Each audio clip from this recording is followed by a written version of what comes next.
What's up, guys? W7 back at you. We'll talk about this whole shipping crisis and trade war crisis that's unfolding, and it's about to hit a whole nother level. People just don't see it coming. This whole thing between China and the United States, it went into effect on April 10th. And it takes roughly 30 days to get across that ocean to get things from China to the ports in LA. It takes roughly 45 to go down and around through the Panama and up to get to Houston. And it takes 55 to get all the way out and around over to New York City. With that said, we've already witnessed the United States during this time, since April 10th, they've yanked shipments going to China. We've even had bulk carriers that were on the water heading toward China change their port call to Japan.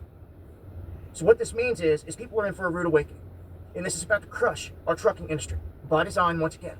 All the mom and pop shops are going to get wiped out. All the small time businesses, this is designed to wipe them out. If you haven't noticed, and a shout out to all my trucker guys out there and gals that are on the road that keep me posted with information, they're telling me they've never seen so many illegal migrants, or migrants that can barely speak English, driving our trucks. They've never seen as many. There's wrecks all over the place, constantly left and right. I was just watching one this morning, same thing. They were trying to get information, and the guys barely spoke any English. So what's about to happen is when the ports dry up, because nothing's coming from China, this means the people that work the docks that unload things are not going to be needed. They're going to get laid off. This means the people in the warehouses that stack the stuff and pick the stuff and get it ready to ship through truck, they're not going to be needed because there's not going to be nothing coming in. Again, people are not going to start to see the full-fledged effects until around May 10th and beyond, when things stop coming in. Right? In the meantime, people are just sitting there waiting to get blindsided because this is in motion. It's already happening, and we're seeing the effect already in other countries. And like I said, our own shipments to China are already getting diverted to other places. Large-scale, huge shipments. Expect the same. It's already happening. They're going to divert. It's not going to come into America. They're not going to pay this 140% tariff that Trump has put on them. And until they can get something worked out, which may be a long time from now, and maybe never, this is what's going on. So if something huge doesn't change to redirect all this, this is what we're facing. It's going to be a crisis in terms of a lack of things that are just not in stock. It's going to be people getting put out of jobs in terms of trucking, in the warehouses, and everything else. And I'm telling you, this is just a continuation of destroying America. People that voted for Trump are never going to see it. They're never going to admit it. But that's what this is doing. This is hurting people left and right. People that are here have been hit hard already. I know farmers personally. I know people that deal with bees. I've reported on people that deal with chickens and everything else that are getting hammered because they can't get the stuff that they need at the price that they were getting it at before. So I feel this is only going to continue. And from what I'm hearing and what I'm seeing, without a doubt, the hourglass has been flipped. So prepare, a crisis in motion. I would stock up on some goods, critical items, especially anything that's coming out of Asia, out of China. I would definitely be stocking up on goods. And remember what I said about this hitting the trucking industry and the ports and all that. You just watch. Here now, within the next few weeks, all this is going to start to become rather obvious. And it's going to be too late then. It's going to be too late to try to get your hands on any supplies that are not around anymore. Or at least for the meantime, or that are hard to get. I just have a plan for it instead of getting blindsided by it. Join me on the live streams going live Monday, Wednesday, and Friday, 9 p.m. Eastern, right here on Doc. This is Ezekiel 32 in verse 12. I'll start at 11. For thus saith the Lord power, the sword of the king of Babylon shall come upon thee. Going into ancient Babylon, but of course, we can. America is, that virgin daughter of Babylon. All right. Verse 12 it says, by the swords of the mighty will I cause thy multitude to fall, the terrible of the nations, all of them, and they shall spoil the pomp of Egypt, and all the multitude thereof shall be destroyed. All right. The Lord, he's getting, like I was saying in the previous video, the Lord is hitting this place where it hurts more and more from the inside out, strategically. The Lord is getting surgical with this shit. All right. And hey, just laying back and again off of the previous video, man, how, the Lord's bringing the pain, he's bringing the hurt to this place. All right. And the pride, it mentioned that the pomp of Egypt, man, and these people, they're feeling the squeeze and go for them. All right. These people are being fattened. They have been fattened for the sacrifice. All right.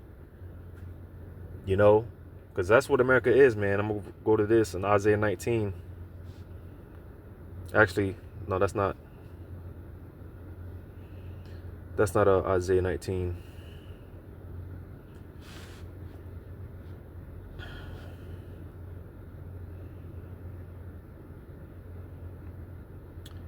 Let me see,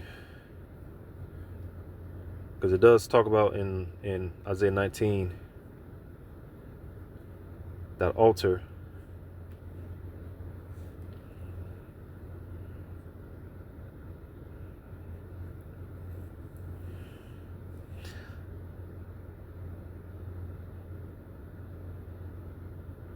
But what I want is this. I believe that's Isaiah, if I'm not mistaken. Yeah, Isaiah 34. Isaiah 34 and 6. The sword of Yahweh is filled with blood. It is made fat with fatness, and with the blood of lambs and goats, and the fat of the kidneys of rams. For the Lord hath a sacrifice in Bosra, and a great slaughter in the land of Idumea. All right, again, talking about here in America, man. Like I said, these people, they have been fattened for the slaughter. All right. You see, because like I was saying in the previous video, hey, and Slocky, before I even get on with this video, I want to give all praises to Yahweh Bashim Shai. And double honors to the apostles, bishops, and elders of Great Millstone. Shalom to you, hopefully elect. Because like I was saying before, man, just brothers, catching hell. But it's, it's things like this, seeing the pieces, everything's coming together through the power of Yahweh Shema Shai. Everything's coming together, man. And, this is just one way that, the Lord is keeping his elect alive, man. That hope alive, reviving our hope, Because, hey, Ezekiel 9 and 5, just get to the point. It says, and to the others, he said, in mine hearing, go ye after him through the city and smite. Let not your eyes spare, neither have ye pity. So I just want to get the point real quick, because it said in my hearing, because when you read verse 4, it goes into how the elect, those that are sighing and crying for the abominations that's going on in this goddamn place. All right. They're going to be protected. All right. They're marked to be preserved from the said perils, like it tells in 2 Esdras 9. All right. But to everyone else, hey, verse 5, it said in mine hearing, you see, because, hey, that misery, the Lord's getting ready to bring the pain, the hurt. All right. And he's going to hit these people where it hurts, man. These people, the Lord's going to bring their worst fears upon them. And I just wanted to bring this up because I want to see it, man. All right. I'm, you just tired of suffering these people. You're tired of dealing with these boneheaded people, man. Just these dingbacks out here, man. I always talk about when I have to go out, I always ask, the rib, or if I'm with my mother or something, if we have to go out in public, man, I always ask, man, there's going to be a lot of people. Is my misanthrope gonna have to be turned on, because you just get to that point where you're just tired of these people. You just get to the point where you hate everybody, man. Now of course we deal how we were supposed to deal accordingly, but you get tired of these people, man. You get tired of suffering these people, being around them. Here it is, brothers have to we have to dumb ourselves down for these idiots, man, for these people, man. We have to dumb ourselves down, and it's sickening, it's tiring, it's aggravating. In the same way these people, they mock, they talk shit against the Lord's men, right? The scriptures go into how let swift judgment come upon the adulterers, the scoffers, scorners, right? So going back to, that's why I brought this out, because again, it said in mine hearing, you see, because I want to see these people suffer, man. I want to hear these people crying out with their last breath. I want to hear these people hurt, man. All right, I want to see it, Lord willing. I want to see it. You talk about being a witness, right? Because it's not like, when it comes to the men of the Lord, we just go in the cloud somewhere, and we don't have to suffer nothing. We don't have to go through nothing. No, man, we're here. All right, we're present. All right. Well, I'll say we're present in the flesh, because spiritually speaking, we're elsewhere, but we're here though, nevertheless. And we have to bear this shit. You see, so I can't wait to see these people, man. What the Lord has in store for them. But even with that, it's easier said than done because, you know, I'm careful with you know, I'm careful because, hey, the Lord's been allowing me to see some shit, man. You know, and I'm talking about off laptop. All right. You know, because, you know, you have a lot of things you see online and shit, and you can just easily, you know, if it's too much for you, you could just, you know, watch something else. But I'm talking about in real life, you know, off laptop. I'm talking about in real life. The Lord be allowing me to see some. He's been allowing me to see some judgment. I'll be like, damn, you know. But hey, you know, it's time for these people to get dealt with, man. All right. And again, Yahweh Shema Shah, he's hitting this place a million and one ways, man. You know, so with all that being said, hey, prepare, you know. You know, you got these people in this world that talk about being preppers, right? Well, hey, we're spiritual preppers. You know, spiritually we're prepping because we're about to feel the pinch, man. Even more than what, you know, brothers are already feeling. All right. You know, these people, they're about to feel the pinch even more, man. You know, that stay and that staff, shit is about to get real uncomfortable, man. You know, the Lord's taking away that stay and that staff of bread. You know, so get ready. All right. Because again, just, you know, laying back in my last video, I'm gonna grab this. That's Zechariah. Because if you don't think it's gonna come here to America, all right. That's why, again, I can't wait to see how the Lord plays this out because, man, these people are really walking around here. You know, they're not repenting to Yahweh Shema Shai. And here it is, we're giving our all to the you know, to our power. And brothers are catching hell. But these people, they seemingly, you know, and that's all it is, you know, it's just, you know, because the Lord's only going to allow them to get so far. You know, they're not getting away. Though it seems like they are, they're not getting away. All right. So make no mistake about it. You know, but these people, they're not repenting to the Lord. These people, they're not thinking about Yahweh Shema Shah whatsoever. All right. So again, it's like the hell with them. You know, these people ain't thinking about the Lord. You know, so that's why, like I said, I can't wait. I can't wait to see how the Lord plays this out. You know, hey, that'll never happen to America. All right. You think so? All right. And that's why, like I said, I can't wait to see how man, it's going to hit these people like a shit ton of bricks. That sudden destruction, you know, the victuals being so good cheap, right? You know, and hey, real quick, I'm going to go to this because, you know, for these people that are preppers, hey, Thawadi Halbashim Shai, all right, because Proverbs 13, Proverbs 13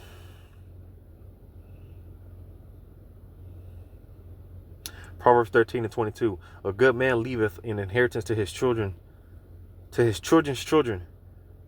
And the wealth of the sinner is laid up for the just. So you see, you know, because like some shit that you see out of a movie, like The Road, right? When they came across that bunker that had months and months of food. Hey, that's going to be the lot of the elect. All right. You know, and the Wadi al-Bashim Shah. That's why, hey, you know, hey, the Lord, he's already did the heavy lifting for us. All we got to do is just have faith. Proceed with faith. Like back in the ancient times, you know, when the Lord told us to, you know, dealing with war, right? Here it is. Jake was looking outnumbered, right? You know, it was like we're like grasshoppers, right?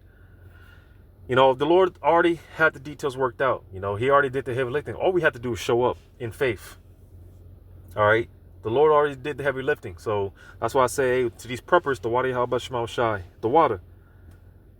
All right? Because like I said, the wealth of the sinner is laid up for the just. So you see, the Lord has it to where these preppers, man, they're doing the heavy lifting for us.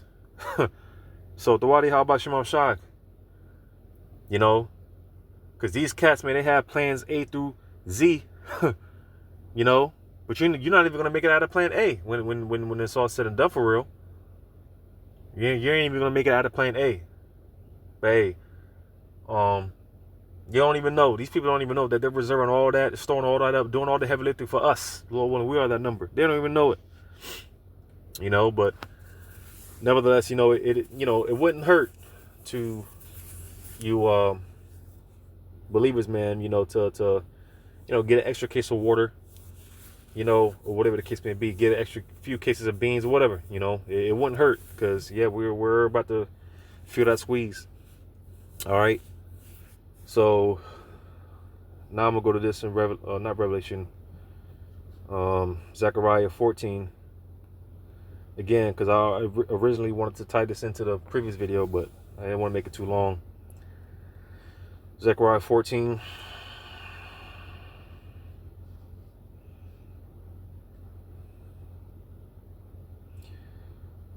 Zechariah 14 and verse 13. And it shall come to pass in that day that a great tumult from the Lord shall be among them, and they shall lay hold everyone on the hand of his neighbor, and his hand shall rise up against the hand of his neighbor. Because again, when the more and more of these shelves get empty, man, the more, whenever this hyperinflation kicks in, all right, because that inflation, being that, shit is already high as it is, high as hell, right? But, the more inflation goes unchecked, it leads to hyperinflation. So not only are you going to have empty shelves, but the whatever it is on the shelves is going to be highly overpriced, all right? Hyperinflated, all right? Hey, we thought back in 2020, 2021, people offering themselves or deleting one another for some toilet paper. Listen, it's going to be on a whole nother level, all right? It's going to be on a whole nother level. All right. Again, more fuel to the fire, because Esau needs this chaos. It's going to get to the point where things are going to be so bad, people are going to be looking for a solution. I'm not going to say the solution, because the solution is Yahushua. And Lord willing, this is what we're sticking with, man. All right. The solution, which is Yahushua. But these people, they're going to be looking for a solution, which Esau will present in the form of that micro C-hip, that insertable device. All right. But the more and more times get bad and get difficult, the more and more times get tough. All right, this is what we're going to see. Neighbor against neighbor. Empty shelves. The storehouses appearing empty. Let me grab that.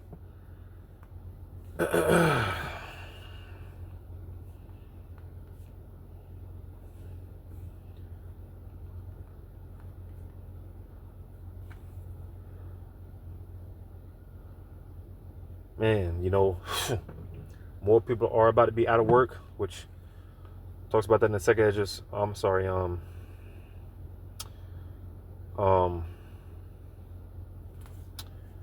That's Isaiah 19, which I'll probably get that since the Spirit maybe go there. But here in second edges,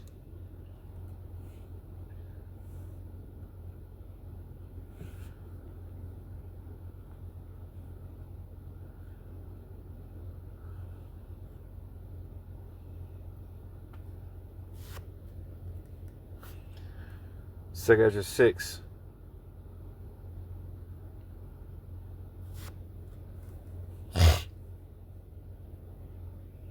So second edges 6.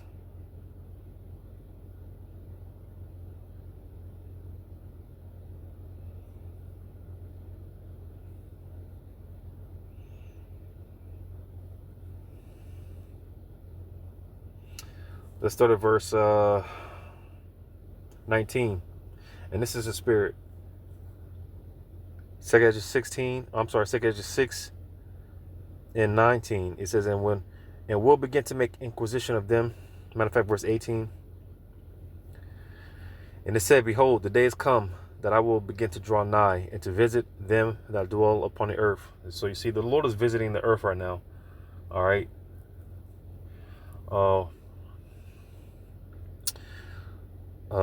Earthquakes in diverse places. All right. Tempest, a storm, wars or rumors of wars. These false messiahs, But as soon as it's going to get personal, like the scripture say, I will repay thee to thy face. All that hate the Lord, he's going to get up, because the Lord ain't no coward like Esau. Esau will shoot a drone from a distance. Watch that shit on a computer screen. He ain't no man. He ain't no warrior. Esau, he's a coward. All right. But the Lord, hey, he's gonna get up and close and up close and personal for everyone. All right.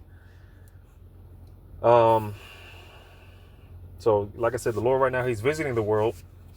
All right. But it's gonna get up close and personal, man. You know, for everyone. All right.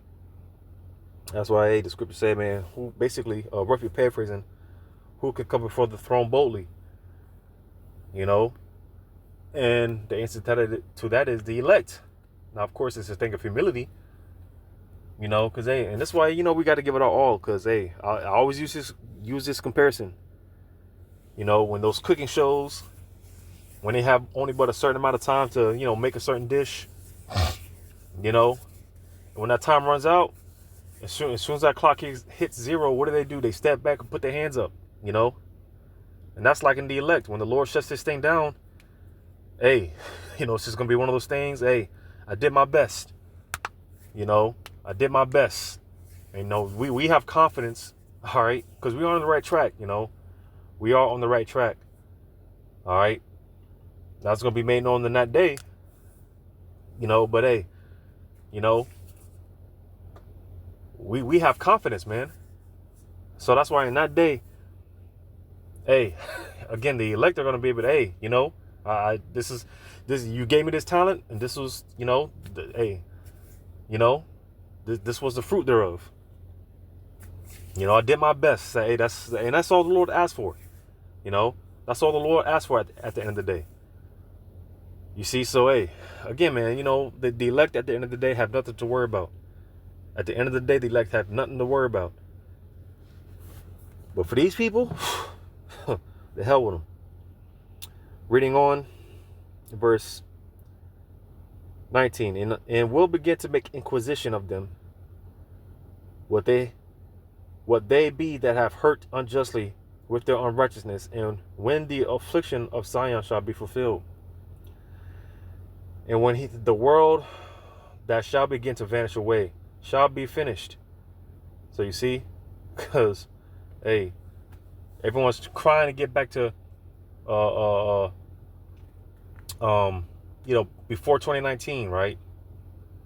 You know, they want to be able to, you know, whatever freedoms so-called that they had, they want to get back to that, you know, before the face mask, you know, before certain draconian measures, right? They want to go back to partying like it's 1999, right? But hey, that shit's vanished. It's done away with. There is no coming back for America. It says, then will I show these tokens. The book shall be opened before the firmament, and they shall see all together. And are we not seeing? Again, you know, only the elect are able. Again, that's why the Spirit has me harping. You know, just you know, seeing things like this, man, is, you know, keeping our hopes alive, man. Because the Lord's getting ready to do the thing. The Lord's getting ready to do his thing. This shit is about to be over with. You know? It says, and the children of a year old shall speak with their voices. The women with child shall bring forth untimely children in 3 months. Slakia. The woman with child shall bring forth untimely children of 3 or 4 months old, and they shall live and be raised up. Are we not seeing this? Verse 22 is the point. And suddenly shall the sown places appear unsown. The full storehouses shall suddenly be found empty. So you see, because all these you know, paid agitators, agent provocateurs, you know, these little bullshit protests that we've been seeing over the years, January 6th, and so on and so forth, right? It's gonna be the real deal, all right? It's gonna be the real deal, and that's why I was mentioning in the previous video that that control chaos, he wants that control chaos, but it will get to the point where it's gonna be out of his control. It's gonna get out of his control. All right. You know, but one day, man, one day, and Lord willing, this is sooner than soon. You know, any day now. Any day now, man. But one day, if we're gonna wake up, it's gonna be different. All right, it's gonna be different. That's why the Spirit is going to have to really be with us, man, guiding us. All right? Because, hey, there's going to be a lot of uncertainty. We don't know. You know, we're not going to know what we're going to do, how we're going to eat. But that's what the beautiful part about faith. That's where that faith comes in. Because like children, you know, they never ask how we're going to eat. They ask what we eating. They just know. You know, that's why the scriptures tell us to, you know, in a sense, all right, because, you know, when you're a child, eventually you have to grow up and put off, you know, you become a man, you put off childish ways. So when I say this, I'm not saying this, you know, in a literal sense, but in a sense, you know, we have to be like children, because children, they don't question, you know, they just know. They just know, you know. So again, that's the beautiful thing about faith. We don't know how we're gonna eat. We know we're gonna eat, though. The Lord promised that the elect would eat. And again, for me personally, that's a part of what keeps my hope alive. You know, because I'm interested. You know, with these uncertain situations, you kind of get excited. That's why the apostles always talk about, you know, hey, you got to learn to love to suffer. You know, and a part of that being, hey, you look forward to how the Lord is going to deliver you. When I'm in these uncertain situations, I'm always just, instead of just being like, oh, you know, like, why me? Look, no, man, I look forward. I'm just, all right, how you gonna do it for me this time, Lord? How you gonna do it? That's the Spirit, 444. How you gonna do it for me this time, Lord? You know. So furthermore, when this thing transitions from faith to faith, hey, you know, like I said, me personally, that's a part of what keeps my hope alive. You know. Like, damn, you know, it's gonna be famine and this and that, but it's like, how's it? How, you know, I want to know, you know, how's the Lord gonna do it for me, man? How's the Lord gonna deliver me? How's the Lord going to preserve me? I look forward to it, you know. And also, like I was saying in the beginning, I look forward to these people. I look forward to seeing their demise too. I want to hear these people crying out, screaming, begging, you know, for begging for forgiveness, you know. These niggas trying to pronounce the name of the Lord. I want to see this shit. I want to see it. Trying to pronounce the names. Nah, man. You know, there's gonna be a lot of cold shoulders in that day, boy. You know, there's gonna be a whole lot of damn. You know, like damn. You know, cause hey, the Lord told y'all. You know, we told y'all people, man. And brothers are gonna have those bragging rights in that day, man. We told y'all people. You know, and like your brothers be saying, hey, keep the same energy, keep the same attitude, man. You know, but hey, be ready to feel the squeeze, man. You know, it's about to get tough, man. You know, but hey, we have nothing to fret about. All right, we got nothing to worry about. All right. But Lord willing, this was edifying, giving all praises to you. How about Shemal Shai? Shalom to you, hopefully, elect.